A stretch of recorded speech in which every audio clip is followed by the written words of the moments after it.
귀한 찬양 감사합니다.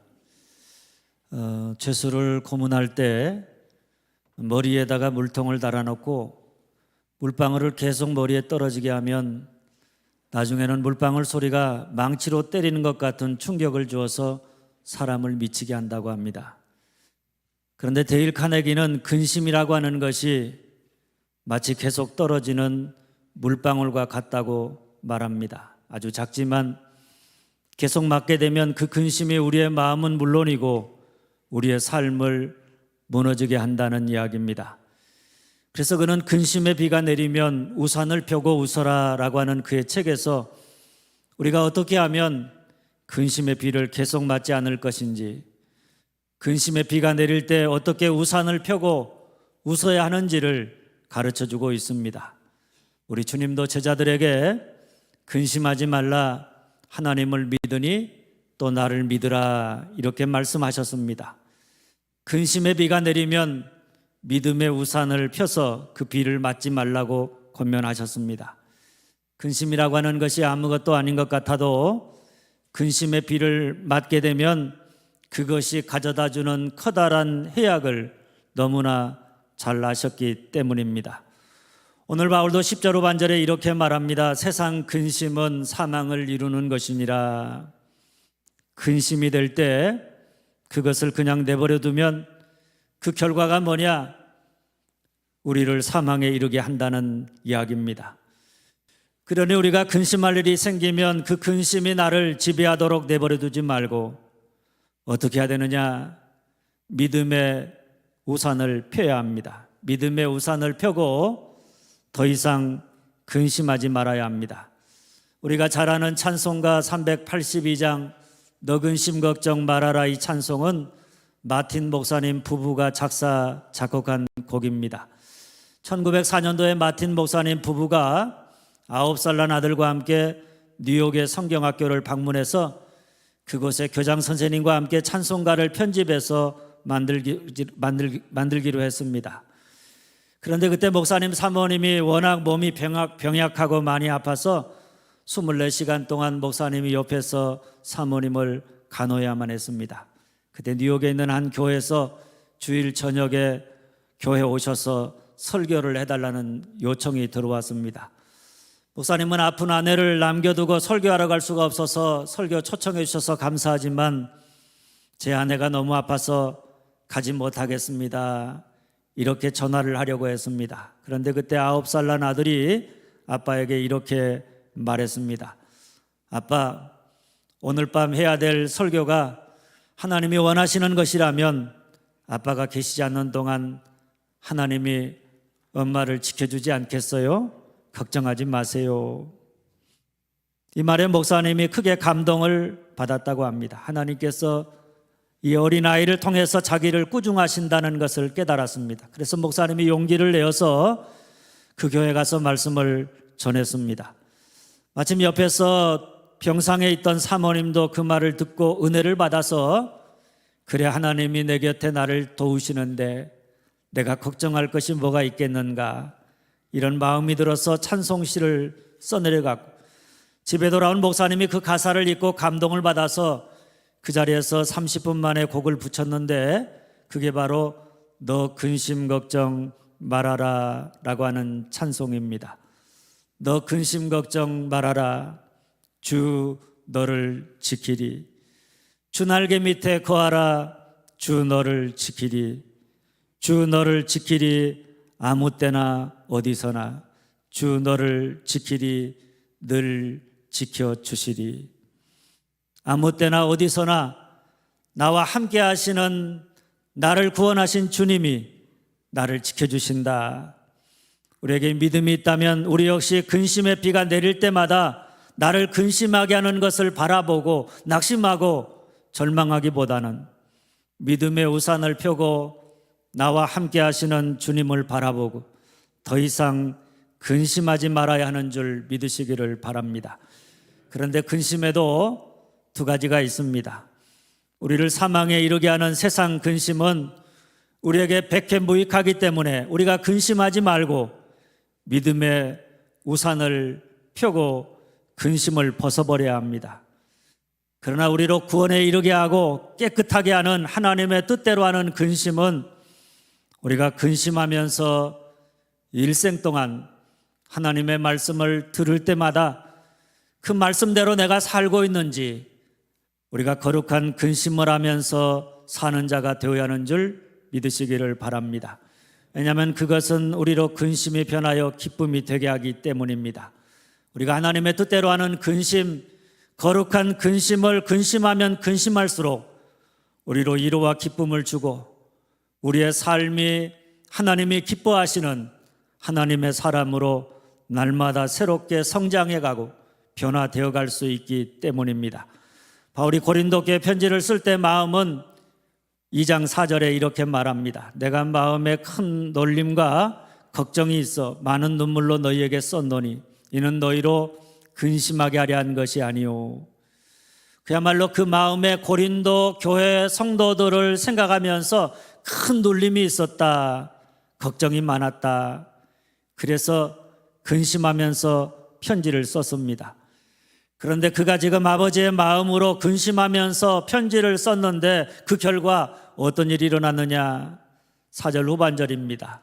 기쁨이 넘치도다. 기쁨이 넘쳤습니다. 그가 근심하면서 아버지의 마음으로 사랑의 편지를 썼는데 그 편지를 받고 고린도 교회 성도들이 변했습니다. 바울에게 근심이었던 성도들이 변해서 바울에게 넘치는 기쁨이 된 것입니다. 할렐루야. 저는 오늘 여러분을 근심하게 하는 것이 무엇이든 간에 하나님의 말씀을 듣고 그 말씀 앞에서 내가 하나님의 뜻대로 살아가고 있는지 자기 자신을 돌아보면서 하나님의 뜻대로 하는 근심을 통해서 근심이 변하여 기쁨이 될 수 있기를 주님의 이름으로 축원합니다.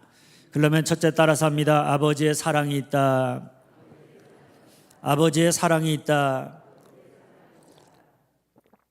5절입니다. 우리가 마게도냐에 이르렀을 때에도 우리 육체가 편하지 못하였고 사방으로 환난을 당하여 밖으로는 다툼이요 안으로는 두려움이었노라. 바울이 마게도냐에 가게 된 것은 고린도 교회에 바울의 눈물의 편지를 가지고 간 디도를 만나기 위함이었습니다. 바울은 디도를 통해서 사랑으로 고린도 교회의 죄악과 잘못된 것들을 책망하면서 회개를 촉구하는 눈물의 편지를 고린도 성도들에게 보냈습니다. 그리고 디도와 어디에서 만나기로 약속했는가 하면 드로아에서 다시 만나기로 약속했습니다. 그런데 바울이 드로아에 가서 복음을 전하면서 디도를 기다렸는데 아무리 기다려도 디도가 오지를 않습니다. 디도에게 무슨 일이 생긴 것은 아닌지, 또다시 고린도 교회가 내가 보낸 편지를 받고 혼란 가운데 빠진 것은 아닌지 불안하고 두려운 마음에 가만히 있을 수가 없었습니다. 그래서 조금이라도 디도를 빨리 만나고 싶은 마음에 마케도냐로 건너가게 된 것입니다. 그런데 마게도냐에 이르러서도 바울의 마음이 편치 아니하고 두려움에 빠져서 낙심하고 있는 것은 다른 것 때문이 아닙니다. 바울이 3차 전도 여행을 하는 중에 고린도 교회에 커다란 문제가 생겼다는 소식을 들었습니다. 그들 가운데 심각한 대립과 분열, 갈등이 일어났고 거짓 사도들이 거짓 복음으로 교인들을 영적 혼란에 빠뜨렸다는 것이었습니다. 그래서 쓴 편지가 고린도 전서입니다. 편지와 함께 믿음의 아들인 디모데를 보냈습니다. 그렇게 하면 문제가 쉽게 해결되리라고 생각했습니다. 그런데 바울의 예상과 달리 고린도 교회가 디모데를 배척했습니다. 편지도 디모데도 어떤 열매를 거두지 못했습니다. 그래서 바울이 이번에는 자신이 직접 고린도 교회를 방문을 합니다. 그런데 바울 역시 고린도 교인들에 의해서 배척을 당해서 에베소로 돌아오게 되었습니다. 그때 바울이 에베소에서 말로 다 할 수 없는 고통과 눈물로 그들의 잘못된 것들을 책망하고 아버지의 마음으로 호소하는 사랑의 편지를 써서 기도편에 보내면서 드로아에서 고린도 교회 소식을 가지고 서로 만나기로 약속했던 것입니다. 그런데 기다리던 디도가 오지 않자 바울의 마음에 내가 괜히 편지를 써서 보냈나? 디도에게 무슨 일이 일어난 건 아닌가? 내가 쓴 편지를 읽고 고린도 교인들이 잘못을 회개하기보다는 하나님에게서 더 멀어져 간 것은 아닌가? 후회와 더불어서 두려움이 생겼던 것입니다. 2000년 교회 역사에서 가장 위대한 설교자 중에 한 분으로 불리워지는 4세기의 크리소스톰 교부는 이때 바울의 심정을 이렇게 말합니다. 사랑하는 자식을 수술대에 눕힌 아버지의 심정이다. 아들을 병원에 보내서 수술하도록 수술대에 눕혀놓고 아버지는 수술실 밖에서 자식이 수술을 마치고 나오기만을 기다리는데 선생님이 1시간이면 끝난다 그랬는데 1시간이 지나도 아들이 나오지 않습니다. 2시간이 지나고 3시간이 지나도 자식이 나오지 않으면 수술실 밖에 아버지의 심정은 말로 다 표현할 수가 없는 것입니다. 별의별 생각을 다 하게 되고 후회와 두려움, 지난날 내가 좀 더 잘할 걸 하는 후회스러움과 그리고 큰일이 일어나면 어떨까 하는 두려운 마음에 안절부절 못하게 되어져 있는 것입니다. 그런데 지금 바울이 편지를 써서 디도를 통해 보내놓고 디도가 돌아오기를 기다리는 마음이 바로 이러한 마음이라, 이런 이야기입니다. 그런데 다행히도 고린도 교회를 향한 바울의 사랑이 고린도 교인들에게 잘 전달되었습니다. 그들이 바울의 편지를 받고 그 말씀 앞에 자기 자신을 세웠습니다. 하나님의 뜻대로 우리가 살아가고 있는지 하나님의 뜻대로 근심하게 되었습니다. 그것은 편지에 담긴 그들에 대한 바울의 사랑의 마음 때문이었습니다. 그게 뭔가 하면 3절은 이렇게 말합니다. 내가 이 말을 하는 것은 너희를 정죄하려고 하는 것이 아니라 너희가 우리 마음에 있어 함께 죽고 함께 살게 하고자 함이라. 그들의 잘못된 것을 드러내면서 죄를 정죄하고자 편지를 쓴 것이 아니라는 이야기입니다. 정죄가 아니라 뭡니까? 너희가 우리 마음에 있다. 과거에 유명했던 파리의 연인이라고 하는 드라마의 명대사 중에 하나가 내 안에 너 있다 하는 말입니다. 사랑하는 여인을 향한 사랑을 고백하는데 그 여인이 내 마음속에 있다. 얼마나 사랑을 잘 표현해 주는 말이었는지 모릅니다. 그러니까 바울이 고린도 교회가 바울의 마음에 있다라고 이렇게 표현하는 것은 그들에 대한 바울의 사랑이 얼마나 큰가 하는 것을 보여줍니다. 그런데 그 사랑이 사랑한다는 이유로 잘못을 지적하고 정죄하는 사랑이 아니라 함께 죽고 함께 살고자 한다. 뭡니까 여러분? 그가 죽는 것이 곧 내가 죽는 것 같고 그가 사는 것이 곧 내가 사는 것처럼 그들의 죄의 실패에 함께하고 있다. 그들의 고통에 함께하고 있다는 그런 고백입니다. 우리가 누군가의 잘못에 대해서 멀찍이 떨어져서 정죄하고 비판하기는 쉽습니다. 그러나 진정 그가 내 안에 있다면 우리도 바울처럼 그의 실수와 잘못에 대해서 내가 함께 죽고 내가 함께 사는 마음, 그야말로 그와 연합한 마음으로 그의 잘못이 마치 나의 잘못인 것처럼 그렇게 함께 아파하는 참된 사랑의 태도여야 함께 살 수 있는 것입니다. 그뿐 아닙니다. 4절 14절 말씀입니다. 나는 너희를 향하여 담대한 것도 많고 너희를 위하여 자랑한 것도 많으니 내가 그에게 너희를 위하여 자랑하는 것이 있더라도. 바울은 지금 고린도 교회 때문에 근심하고 있습니다. 고린도 교회를 바라보는데 그 안에 있는 많은 문제점들을 바라보고 있습니다. 고린도 교회는 지금 바울을 오해하고 비난하고 거짓된 복음에 속아서 잘못된 길을 걸어가면서 서로 다투고 분쟁하고 있었습니다. 그야말로 혼란에 빠져 무너지는 교회와 성도를 보면 걱정하고 근심하지 않을 수가 없었습니다. 그런데 바울이 그런 고린도 교회 디도를 보내면서 고린도 교회 성도들에 대해서 뭐라고 말했는가 하면 너희를 향하여 담대한 것도 많고 자랑하는 것도 많다. 이 말을 다른 말로 하면 나는 그들을 믿는다. 이런 고백입니다. 어떻게 보면 지금 그들은 믿어줄래야 믿을 수 없는 지경에 처했습니다. 그런데 바울은 그런 그들 속에 있는 하나님을 향한 믿음, 그들이 가지고 있는 많은 장점들을 바라보면서 지금은 잘못된 길을 걸어가고 있지만 스스로의 모든 것을 잘 수습하고 다시 굳게 설 것을 믿는다, 이런 이야기입니다. 사실 사람은 자기가 부족하고 연약함에도 불구하고 그런 자기를 신뢰하고 믿어주는 때, 그때 그 믿음대로 변화할 수가 있는 것입니다. 그리고 6절 7절 말씀입니다. 그러나 낙심한 줄을 이루하시는 하나님이 디도가 암으로 우리를 이루하였으니 그가 온 것뿐 아니요 오직 그가 너희에게서 받은 위로로 이루하고 너희의 사모함과 애통함과 나를 위하여 열심히 있는 것을 우리에게 보고함으로 나를 더욱 기쁘게 하였느니라. 바울이 디도가 돌아와 위로를 받은 것은 그와의 죄 때문만이 아닙니다. 더 중요한 것은 그가 디도를 통해 전달된 편지를 받고 고린도 교회 성도들이 변화되었다는 소식을 듣기를 얼마나 간절하게 기다렸는지 모릅니다. 이걸 보면 그는 그들과 함께하고 그들을 신뢰하며 믿었기 때문에 그들이 스스로 돌이켜 변화할 때까지 기다렸다는 것을 보여줍니다. 사랑은 어떤 면에 생각해 보면 기다려주는 것입니다. 그와 함께 아파하고 그를 신뢰하고 믿기 때문에 그가 스스로 잘못된 것을 깨닫고 돌이킬 때까지 간절한 마음으로 기다리는 것입니다. 오늘도 마찬가지입니다. 우리가 신앙생활 하다 보면 때로 우리를 근심하게 하고 걱정하게 하는 사람들을 많이 만나게 됩니다.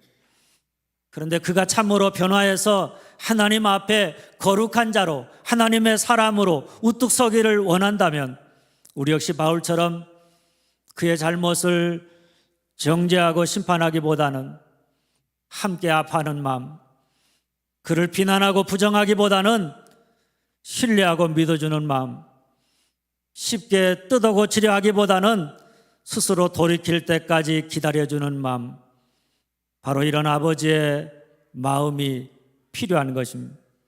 이런 아버지의 마음으로 디도를 보내고 편지를 쓰는 것처럼 사랑을 표현해야 그 사랑이 결국 변화의 열매, 기쁨의 열매를 맺게 하는 줄 믿고 우리 안에 이런 아버지의 마음을 달라고, 우리가 다른 사람들을 대할 때 이런 아버지의 마음으로 대하는 자가 되게 해달라고 이렇게 기도하는 여러분들이 되어줄 수 있기를 간절히 소망합니다. 둘째, 그럴 때 그 말씀이 따라서 합니다. 근심함으로 회개하게 한다. 근심함으로 회개하게 한다. 9절입니다. 내가 지금 기뻐함은 너희로 근심하게 한 까닭이 아니오 도리어 너희가 근심함으로 회개함에 이른 까닭이라. 너희가 하나님의 뜻대로 근심하게 된 것은 우리에게서 아무 해도 받지 않게 하려 함이라. 바울이 고린도 교회에 디도를 통해서 눈물의 편지를 써보냈습니다. 그 속에 담긴 바울의 마음은 아버지의 마음입니다. 정죄하기보다는 함께 아파하는 마음, 믿을 수 없다는 부정적인 표현보다는 그럼에도 신뢰하고 믿어주는 마음, 조급해하기보다는 그가 스스로 돌이킬 때까지 기다려주는 마음으로 그들에게 편지를 썼습니다. 그런데 이 편지를 받은 그들이 어떻게 변화되었는가 하면 하나님의 뜻대로 근심하게 되었다는 이야기입니다. 바울이 전한 하나님의 말씀을 듣고 그 말씀에 비추어서 자신들의 삶과 행위를 되돌아보므로 우리가 하나님의 뜻대로 살고 있는가, 우리가 하나님의 뜻대로 살아가려면 어떻게 해야 될 것인가, 거룩한 근심이 생겼다, 이런 이야기입니다. 편지를 받기 이전에 그들은 자신들의 잘못을 잘 몰랐습니다. 바울이 틀렸고 자신들이 옳다고 생각했습니다. 그래서 바울의 사도권을 의심했고 그가 전한 복음을 배격하고 거짓 사도들이 전한 거짓 복음을 믿었습니다. 그래서 교회는 진리가 없어 혼란과 갈등에 빠졌고 성도들은 하나님에게서 멀어져 갔습니다. 세속에 물들어 갔습니다. 그런데 그런 그들에게 바울이 아버지의 마음을 가지고 하나님의 말씀으로 편지를 썼습니다. 무엇이 옳고 그른지, 무엇이 잘못되었는지 그들로 분명히 말씀을 통해 보게 했습니다. 그들이 붙잡아야 될 복음의 진리가 무엇인지 더욱 분명하게 가르쳐 주었습니다. 물론 아버지의 마음으로 그렇게 했습니다. 그랬더니 처음에는 바울을 거부하고 바울이 보낸 편지를 거부하던 그들이 바울이 전하는 말씀 앞에서 자기를 비추어 보기를 시작했습니다. 진리의 말씀과 멀어져 있는 거짓에 속아서 허망한 것을 쫓아가는 자신들의 모습을 깨달았습니다. 그리고 그로 인해서 하나님의 뜻대로 하는 근심이 생겼습니다. 믿노라 했지만 세상과 다를 바 없이 죄악된 삶을 살아가는 자기 자신들의 실망스러운 모습을 보고 그로 인해서 거룩한 근심이 생기기 시작했습니다. 마치 로마서 7장에 나오는 바울의 고백처럼 오호라 나는 곤고한 사람이로다. 누가 나를 이 사망의 몸에서 건져내랴. 마음으로는 하나님의 뜻대로 순종하며 살고 싶지만 육신이 연약해서 여전히 죄악 가운데 살고 있는 자기 자신의 모습을 보고 절망하던 바울의 고백입니다. 나는 곤고한 사람이라. 내 안에 쓸만한 것이 하나도 없는 그런 사람이라. 누가 나를 이 사망의 몸에서 건져내랴. 그는 자기 자신의 절망함과 동시에 하나님의 도우심과 성령의 역사하심을 간절히 사모했던 것입니다. 그래서 결국 어떻게 했는가 하면 회개했습니다. 회개한다는 동사는 가던 길을 돌아선다, 길을 바꾼다, 손에 들었던 것을 놓는다, 이런 뜻을 가진 말입니다. 여러분, 어떤 사람이 자기가 가던 길에서 돌이켜서 길을 바꿀 수 있겠습니까? 자기가 가던 길이 잘못되었다는 사실을 깊이 깨닫는 사람입니다. 내가 이렇게 가면 안 된다. 내가 이렇게 가면 내 인생은 끝이다. 하나님 말씀 앞에서 현재의 자기의 인생의 모습을 보고 절망하고 그로 말미암아서 하나님의 뜻대로 하는 거룩한 근심을 가지는 사람입니다. 하나님의 말씀을 듣고도 자기가 가던 길에 대해서 근심하거나 절망하지 않는 사람, 그런 사람에게는 희망이 없습니다. 절대로 회개할 수 없습니다. 하나님 말씀 앞에서 자기 자신에 대해서 철저하게 절망하고 실망해 보지 않은 사람은 말로는 자기의 잘못을 자복해도 절대로 그 잘못된 길에서 돌이킬 수가 없는 것입니다. 하나님의 구원, 하나님의 거룩함 이룰 수가 없다는 말입니다. 하나님 말씀 앞에서 자기가 지은 죄, 자기의 행에 대해서 거룩한 영적 번민, 하나님의 뜻대로 하는 근심, 그것을 가진 자만이 가던 길, 잘못된 길을 멈추고 오직 주만 바라봄으로 구원을 얻고 성화를 이루어 후회하지 않는 인생을 살게 되는 줄 믿으시기를 바랍니다. 그런데 만일 내가 예수 믿었는데 몇십 년을 살아도 삶의 패턴이 똑같다. 해마다 연초가 되면 내가 하나님의 뜻대로 살겠다고 결심하지만 연말이 되면 그렇게 살지 못했다고 후회하는 삶을 끊임없이 반복하면서 살아간다. 그 이유가 어디에 있겠습니까? 결심만 하기 때문입니다. 결심만 하고 똑같은 잘못을 되풀이해 온 것에 대해서 내가 영적으로 하나님 앞에서 고민해 보지 아니하고 자기 자신에 대해서 근심하지 않았기 때문입니다. 영적으로 고민해 보지 않고 후회 보지 않고 근심해 보지 않은 사람 절대로 변화할 수가 없는 것입니다. 우리가 하나님 말씀 앞에서 우리의 죄악된 실상을 보고 거룩한 슬픔에 잠기고 마음 아파하면서 절망할 때 그때 비로소 우리는 더 이상 죄짓지 아니하고 오로지 하나님만 바라보고 의지하면서 하나님과 동행하며 살아가는 거룩한 삶을 살아가게 될 것이고 마지막 후회하지 않게 될 줄 믿으시기를 바랍니다. 셋째, 그럴 때 그 결과 따라서 합니다. 깨끗함을 나타낸다. 깨끗함을 나타낸다.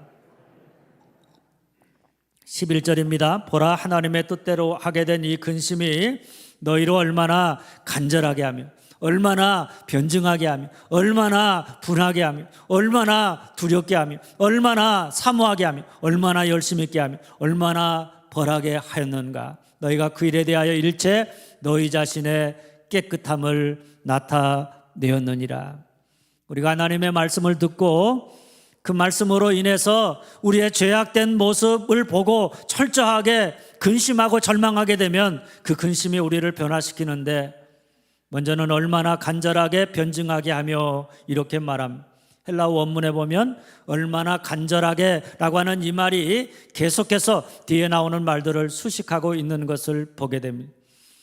그러니까 바울의 편지를 받고 하나님의 뜻대로 근심하게 되었는데 그것이 얼마나 고린도 교인들의 삶에 엄청난 변화를 가져다 주었는지, 그것을 얼마나 간절하게 이 말로 표현하고 있는 것입니다. 먼저 변증이라고 하는 말은 그가 근심하면서 하나님 앞에서 자기 자신을 변명했다, 이런 뜻이 아닙니다. 하나님 앞에서 자신의 잘못, 자신의 죄악을 변명한 게 아니라 오히려 진솔하게 고백하고 하나님 앞에 용서해달라고 사과했다, 이런 뜻입니다. 주님, 나는 내가 상당히 괜찮은 사람인 줄 알았습니다. 하나님을 내게 대단한 것을 행하고 있는 줄 알았습니다. 그런데 말씀의 거울 앞에 내 자신을 보니까 내가 참 형편없는 삶을 살았습니다. 요 모양 요 것밖에 안 됩니다. 주님, 나를 용서하여 주시옵소서. 간절한 마음으로 죄 용서를 빌었다는 이야기입니다. 그리고 얼마나 간절하게 분하게 하며 하나님의 뜻을 따라서 근심하게 되면 두 번째로 의분을 느끼는데, 먼저는 고린도 교회를 흔들고 거짓 복음을 가르쳤던 거짓 교사들에 대한 의분이지만, 그보다는 그들이 이미 바울을 통해 진리를 알았고 은혜를 받았음에도 불구하고 참과 거짓, 옳고 그름을 구분하지 못하고 거짓된 것, 허망한 것을 따라서 바울을 오해하고 죄악에 빠져 헤매고 있는 자기 자신, 그 자기 자신을 바라보면서 의분을 느끼게 된다는 말입니다. 쉽게 말하면 내가 그렇게 많은 은혜를 받았고 내가 그렇게 오랫동안 신앙생활하면서 예배드리고 경건의 훈련을 받았는데 고작 내가 이렇게밖에 살지 못했단 말인가. 자기 자신에 대한 거룩한 의분을 갖게 되는데, 이런 거룩한 분노가 우리 자신을 더 이상 죄짓지 않게 하고 깨끗하게 하는 힘이 된다는 말씀입니다. 그리고 얼마나 간절하게 두렵게 하며, 우리가 말씀 속에 깊이 빠져서 말씀을 통해서 우리 자신의 모습을 보게 될 때 우리가 방자하게 자기 멋대로 죄짓고 죄악된 세상의 삶을 살아가게 된 이유가 어디에 있느냐? 하나님을 두려워하는 마음을 내가 잃어버렸기 때문이구나, 이 사실을 깨닫게 되어집니다. 그래서 하나님의 뜻대로 하는 근심은 우리로 그 무엇보다도 간절하게 하나님을 두려워하는 마음을 회복하게 하는 것입니다.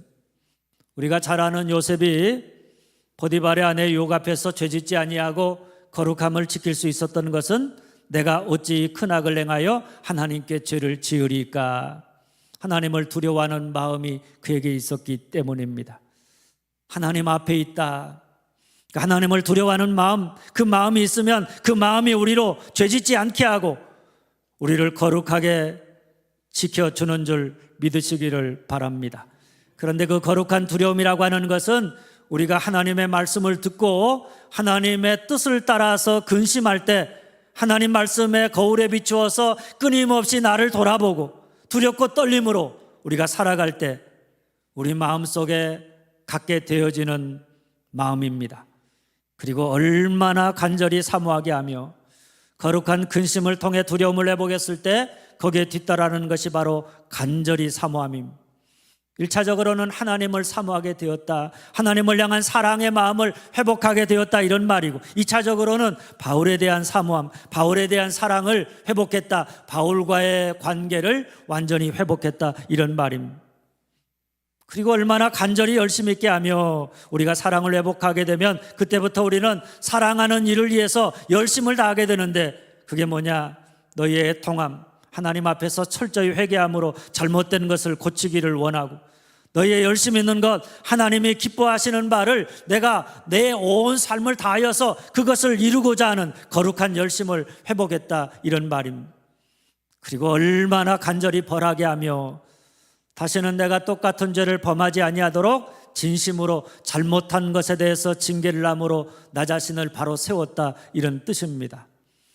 여러분이 모든 것이 하나님의 뜻대로 근심하는 것이 만들어내는 결과물입니다. 우리가 말씀을 듣고 그 말씀의 거울에 비추어서 우리 자신을 보고 말씀대로 살지 못했던 우리 자신에 대해서 심각하게 고민하고 괴로워하고 내가 어떻게 하면 하나님의 뜻대로 살아갈까, 우리가 근심하게 되면 그 근심이 우리를 변증하게 하고 분노하게 하고 두렵게 하고 사모하게 하고 열심 있게 하고 벌하게 해서 우리를 변화시킨다, 이런 말입니다. 그래서 너희가 그 일에 대하여 일체 너희 자신의 깨끗함을 나타내었느니라. 깨끗함이라고 하는 것은 도덕적인 성결과 거룩함을 뜻하는 말이기도 하지만 그보다는 주님을 향한 일편단심의 태도를 이야기합니다. 주님을 향한 사랑의 마음이 깨끗하다, 순결하다 이런 뜻입니다.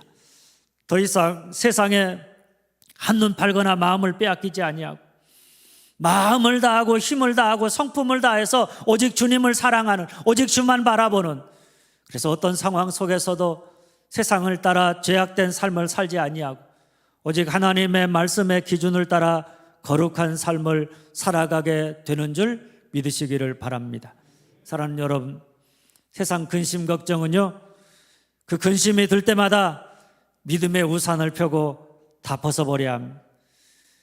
그러나 우리가 하나님의 말씀을 들을 때마다 우리 안에서 강하게 요동치는 하나님의 뜻대로 하는 근심, 말씀을 통해 우리 자신의 죄악을 돌아보면서 회개하고 하나님의 뜻대로 살고자 하는 근심은 우리가 주님 앞에 서는 그날까지 늘 근심하면서 사는 자가 되어야 합니다. 왜냐하면 그것이 우리로 더 이상 세상이나 죄악을 바라보게 하지 아니하고 오직 주만 바라보게 할 것이고, 그럴 때 우리의 삶의 근심이 변하여서 기쁨이 될 것이기 때문입니다. 이를 위해 첫째 따라서 합니다. 아버지의 사랑이 있다. 아버지의 사랑이 있다. 둘째, 그럴 때 그 말씀이 따라서 합니다. 근심함으로 회개하게 한다.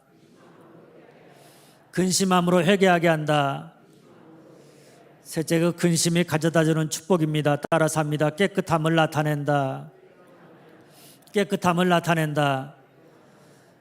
바라면 여러분 모두가 아버지의 사랑의 마음이 담긴 하나님의 말씀을 듣고 그 말씀을 들을 때마다 그 말씀 앞에서 우리 자신의 죄악된 모습을 돌아보고 하나님의 뜻대로 살지 못했던 우리 자신으로 인해서 근심하고 하나님의 뜻대로 살고자 하는 근심함으로 말미암아 회개하고 돌이켜 오직 주만 바라보고 주님 말씀 따라 살아감으로 기쁨이 넘쳐나는 삶을 살아가는 여러분들이 다 되어줄 수 있기를 주님의 이름으로 축원합니다. 기도하겠습니다.